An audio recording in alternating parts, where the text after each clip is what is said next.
சுருதி ரவி கிட்ட சொல்லிட்டு இருக்காங்க. என்னதான் இருந்தாலும் அவர் வேணும் தான் அந்த பணத்தை எனக்கு திருப்பி கொடுத்தாரு அப்படின்னு சொல்லிட்டு இருக்காங்க. அதுக்கு ரவி சொல்றாரு, அண்ணா அப்படிலாம் பண்ணியிருக்க மாட்டார், யதார்த்தமாக தான் கொடுத்தாங்க, நீ எல்லாத்தையும் தப்பா புரிஞ்சுக்காத அப்படின்னு சொல்லிட்டு இருக்காரு. அதுக்குள்ள விஜயா வராங்க.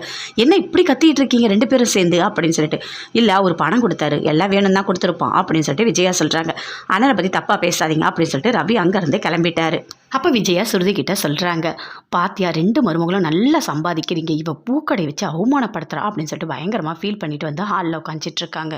மீனா முத்து ரெண்டு பேருமே ரூமில் இருக்காங்க. அப்போ மாலைலாம் கட்டிகிட்டு இருக்காங்க. என்ன இப்போ போய் மாலைலாம் கட்டிகிட்டு இருக்கா அப்படின்னு சொல்லிட்டு முத்து கேட்குறது. இல்லைங்க ஆர்டர் இருக்குது அப்படின்னு சொல்லிட்டு. பரவாயில்ல, ஃபஸ்ட்டு நாளே எவ்வளோ வருமானம் இல்லை, சூப்பர், நீ ஆளெல்லாம் போட்டு நல்லா பண்ணு, தொழிலதிபர் ஆகிட்ட, சூப்பர் அப்படின்னு சொல்லிட்டு முத்து சொல்கிறாரு. எல்லாமே நீங்கள் தாங்க, இதுக்கு எல்லாத்துக்குமே காரணமே நீங்கள் தான், எனக்கு எதுவுமே தெரியாதுன்னு நினச்சேன், இன்னைக்கு கடை வச்சு கொடுத்துருக்கேன், எனக்கு ரொம்ப சந்தோஷமாக இருக்குது அப்படின்னு மீனா சொல்கிறாங்க. அதுக்கு முத்து சொல்கிறாரு, இதே மாதிரி நிறைய பிரான்ச் தொடங்கிடலாம் சரியா அப்படின்னு சொல்லிட்டு. கண்டிப்பாக நீ நல்லா வருவ மீனா அப்படின்னு சொல்கிறாரு. அப்படியே ரொம்ப ஹக் பண்ணிக்கிறாங்க. என்ன பண்ணுற அப்படின்னு சொல்லிட்டு முத்து கேட்குறாரு. இல்லைங்க ரொம்ப பாசமாக இருக்கு எனக்கு அப்படின்னு சொல்கிறாங்க. ஓ சரி சரி, அப்போ காலையில் நம்ம 3 மணிக்கு சீக்கிரமாக எழுந்துக்கணுங்க அப்படின்னு சொல்கிறாங்க. ஏன் எதுக்கு? இல்லைங்க பூ கடைக்கெல்லாம் போகணும், சீக்கிரமாக போகணும் அப்படின்னு சொல்கிறாங்க. சரி, அதே மாதிரி காலைல எழுந்துக்கிறாங்க. மீனா முத்து ரெண்டு பேருமே ரொம்ப சந்தோஷமாக காரில் போகிறாங்க. நான் கூட 4 மணிக்கு எங்கள் வீட்டில் இருக்கும்போது போய் பூலாம் வாங்கிட்டு வருவாங்க அப்படின்னு சொல்கிறாங்க மீனா. சரி இந்த டைம்க்கா, சரி சரி வா போகலாம் அப்படின்னு சொல்லிட்டு கூட்டிகிட்டு போகிறாரு. ரொம்ப சந்தோஷமாக போகிறாங்க. பூவெல்லாம் வாங்கிட்டாங்க. அப்போ என்ன மீனா இங்கே வந்திருக்க அப்படின்னு சொல்லிட்டு. ஆமாக்கா கடை வச்சுருக்கேன்ல அப்படின்னு சொல்கிறாங்க. சரி சரி, அவங்க உன்ன மாதிரி உங்கள் வீட்டுக்கார கிடைக்க கொடுத்து வச்சிருக்கணும் அப்படின்னு சொல்லிட்டு அங்கேருந்து கிளம்பிட்டாங்க. ரெண்டு பேருமே டீ குடிக்கிறாங்க. இந்த காலையில் இந்த மாதிரி டீ குடிக்கிறது எவ்வளோ பெரிய சந்தோஷம் தெரியுமா அப்படின்னு முத்து சொல்கிறாரு. ஆமாங்க அப்படின்னு சொல்கிறாங்க. ரெண்டு பேருமே சேர்ந்து டிஃபன் சாப்பிட்றாங்க.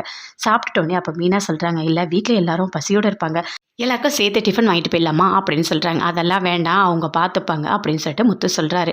வீட்டில் காலைல எழுந்து பார்க்குறாங்க, என்ன மீனா இன்னும் டீயை காணும் அப்படின்னு சொல்லிட்டு பயங்கரமாக கத்திட்டு இருக்காங்க. இன்னும் எவ்வளோ நேரம் வெயிட் பண்ணுறது அப்படின்னு விஜயா சொல்கிறாங்க. அப்போ அண்ணாமலை சொல்கிறாரு, நீ எவ்வளோ கத்தினாலும் வீட்டிலேருந்து யாரும் வரப்போகிறது இல்லை அப்படின்னு சொல்லிட்டு. ஏன் என்ன ஆச்சு, எங்கே போனா மீனா அப்படின்னு சொல்கிறாங்க. விஜயா, என்னங்க பேசுகிற, உன் பேரில் தான் விஜயா மலர் அங்காடின்னு வச்சுருக்காங்க, அப்போ எங்கே போயிருப்பாங்க, பூ வாங்க தான் போயிருப்பாங்க காலையிலேயே அப்படின்னு சொல்கிறாரு அண்ணாமலை.